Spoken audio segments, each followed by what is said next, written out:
இங்க ஒரு navy officer ஜெட்ல பறந்து வந்துட்டு இருக்கும் போது எதிர்பாராத விதமா ஆக்சிடென்ட் ஆகி பேராஷூட் வழியா பொண்ணுங்க மட்டும் இருக்கிற ஒரு தீவுல மாட்டிக்கிறாரு. அங்க இருக்கிற பொண்ணுங்க இவரை பார்த்ததும் கட்டுமஸ்தான உடம்ப பார்த்தனால இவரை கல்யாணம் பண்ணிக்கிறதுக்காக அந்த ஊர் பெண்கள் எல்லாருமே ஓடி வராங்க.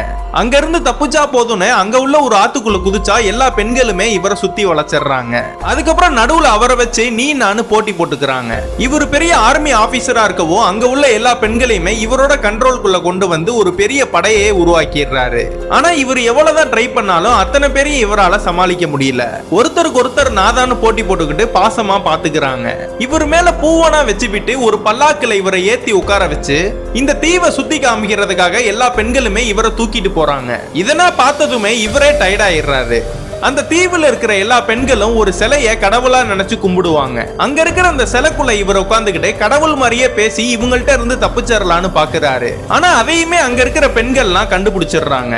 கிளைமேக்ஸ்ல தான் இவரை தேடி வந்த ஹெலிகாப்டருக்கு சிக்னலை கொடுத்து அங்க இருந்து தப்பிச்சிடலான்னு பாக்குறப்ப அதுக்குள்ள இவரை தப்பிக்க விடாம அந்த தீவுல இருக்கிற எல்லா பெண்களும் இவரை நோக்கி ஓடி வராங்க. இதெல்லாம் பார்த்த அந்த ஹெலிகாப்டர்ல இருக்கிற அந்த டீமும் இவர் ஆபத்துல இருக்காருன்னு ஒரு கயிறை ஒண்ணு கீழே இறக்குறாங்க.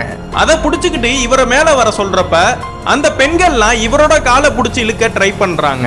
அந்த பொண்ணுங்க கிட்ட இருந்து தப்பிச்சு ஒரு வழியா ஹெலிகாப்டர்ல ஏறிடுறாரு.